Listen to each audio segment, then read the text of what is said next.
What's going on, it's the RapNerd, and if you're in the horror community, you've heard the news. Esther is back. Kinda. So without further ado, I'm here to review Orphan First Kill, which is the prequel to 2009's Orphan that first introduced Esther. And when I first heard about this movie, I was in a mixed bag because I do like the original one that came out in '09. It was a really good theatrical experience when me and my wife went to go see it, and I thought that there was no more story that needed to be told. Honestly, I feel like everything that's there is there for a reason in the first film, and it tells you all you need to know. So when they announced it, I was like, okay. Knowing that part, I'm like, what else can they really add to this story? I feel like I know a bunch of this, and knowing that this is a prequel, it kind of takes away any type of suspense and things that could happen because we know what happens in the original film, right? So I was like, but I give it a chance, especially because it's on streaming. I think it's on Paramount Plus, if I'm not mistaken, that you can watch, and you can see it in the theater as well. So knowing that, I'm like, you know what, the movie's right there on my phone. Let me cast it and watch it. So I can say that this movie is unnecessary. I don't think it really adds that much to the original Orphan. I have to watch Orphan again, and maybe watching it I may think differently, but right now after watching the film doesn't feel like it was necessary. But I will say it was a pleasantly entertaining film. It definitely was. I think with this being a prequel, or to a movie that we've already seen before, you can pop the movie off with sheer craziness, and that's kind of what we got. The movie's called First Kill, and I'm like, it should be called First Kills because they definitely upped the body count on this one. I mean, this is legitimately a slasher movie. You know what I'm saying? So, excuse my voice too. I've been sick for a few days, so that's why I sound this way. That's a disclaimer.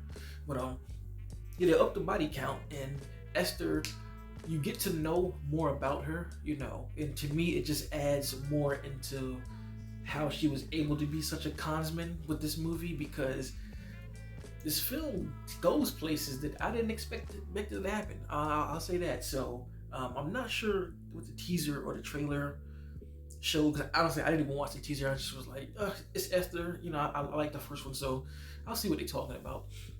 But this shows how she was even, how she came from overseas and how she got back to America. And I can tell you one thing, this was a twisty ride, because you're first watching this movie thinking like, oh, here she goes, on to her regular plans of swindling people, telling her that she's older than what she is, and even how she got out of the original asylum. She's a con man, and they put that out there on Front Street, like, she's a natural dangerous consman, and that's what gets her out of the asylum.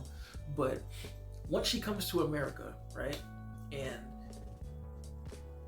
chooses an identity, which is Esther, is who she chooses, and goes to this family, man, from that point on, when you meet them, shit just goes 100% how I did not see it. I ain't gonna lie. Like, I can definitely see how this coming before Orphan made her so ruthless as she was an orphan. And I can't even really say anything about it because it was so unexpected, it left my jaw dropped. Like, so I'm watching the movie, she gets to America, she's with her adopted family, and I'm just sitting here like, kind of just bored, like.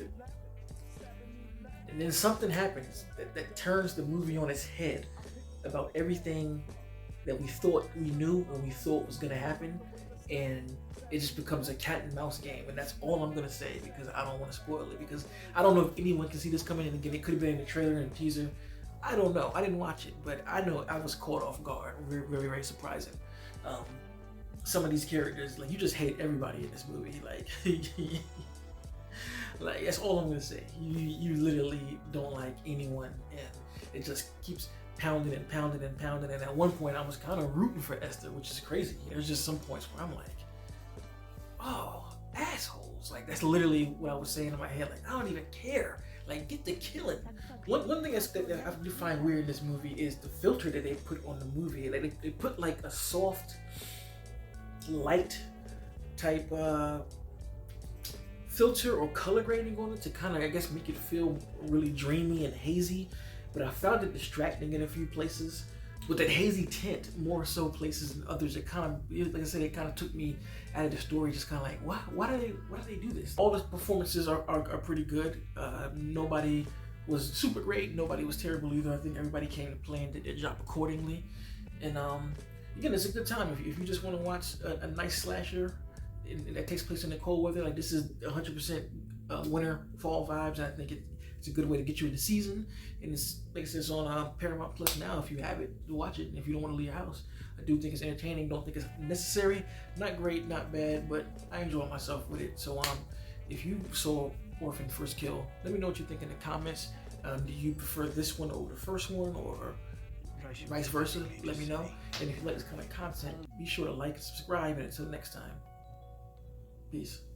RapNerd Productions, no capping, that's word to mommy.